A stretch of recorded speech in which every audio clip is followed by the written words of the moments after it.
Vamos a aprender cómo hacer una exégesis bíblica. En otras palabras, cómo interpretar la palabra de Dios. Y los pasos que se siguen son preguntas que debemos de hacer a los textos que estamos estudiando. Así que cuando tenemos un pasaje bíblico tenemos que hacernos primeramente la siguiente pregunta. ¿Cuál es el contexto canónico de ese pasaje? Es bueno ver cómo otros autores han entendido la organización del capítulo y del libro. Aunque hay que tener cuidado que las presuposiciones de los diferentes autores le hacen ver las cosas de cierto modo. Se debe tener cuidado con aceptar ciegamente su explicación. La siguiente pregunta que debemos de hacernos es ¿cuál es el texto original? Ocurría a veces que los escribas añadían palabras tratando de aclarar el sentido. Un ejemplo de esto sería la así llamada coma Johanneum. Eso está en 1 Juan 5 del 7 al 8. Este pasaje ha sido usado por generaciones como prueba neotestamentaria de la doctrina de la Trinidad. Ahora, está claro que las frases en el cielo, el Padre, el Verbo y el Espíritu Santo, y estos tres son uno, y tres son los que dan testimonio en la tierra, eso está en los versículos 7 al 8, no aparecieron en el texto sino hasta el siglo XI después de Cristo. El texto establecido sería sencillamente: los tres que dan testimonio son el Espíritu, el agua y la sangre, y estos tres concuerdan. En muchas versiones modernas se han hecho la corrección. Aquí vemos una referencia, número 2, vamos a ir a ella.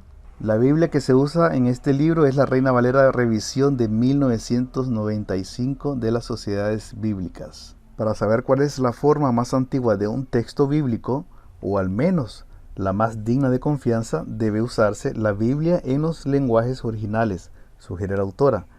Para el Antiguo Testamento, los siguientes textos son de confianza, dice la autora, y estos son los textos que ella presenta. Ahora, ella sugiere que para quienes no pueden recurrir al texto bíblico, entonces lo que tenemos que hacer nosotros es comparar cuidadosamente esos textos en diferentes versiones, aún en diversos idiomas, a fin de establecer con el mayor grado de certeza posible cuál pueda haber sido el texto original. La siguiente pregunta es ¿qué dice el texto? Ahora corresponde preguntar qué dice el texto original. Para establecer la traducción hay que tener en cuenta vocabulario y gramática. Puede ser necesario usar diccionarios y gramáticas de las lenguas bíblicas. La otra pregunta es ¿qué significa el texto? Al hacer esta pregunta se va más allá de la simple traducción literal del texto.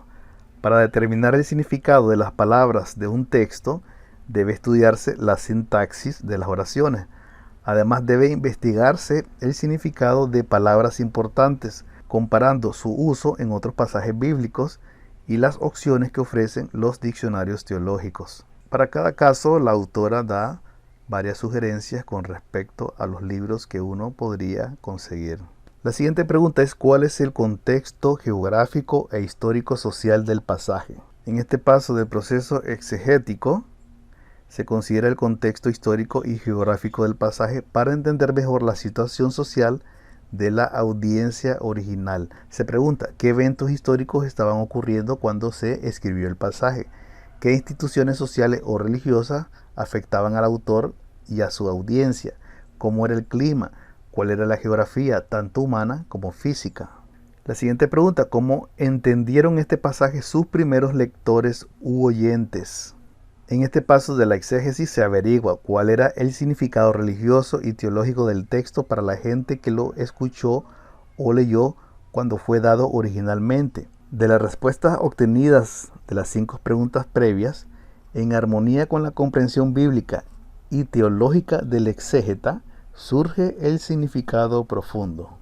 Una vez llegado a este punto de comprensión, entonces podemos leer lo que otros comentarios han opinado sobre ese texto para corregir o confirmar las conclusiones personales. La otra pregunta es ¿qué mensaje tiene este pasaje para la iglesia hoy? Siempre es importante buscar si los pasajes bíblicos que hemos leído se aplican también para la iglesia en nuestros días. Como hemos visto, el proceso de exégesis consiste en formular y responder a las 7 preguntas ya expuestas. Si se sigue este procedimiento, se puede estar razonablemente seguro de llegar a una interpretación correcta de las Escrituras. Naturalmente, las predilecciones y las presuposiciones del investigador pueden desviarla.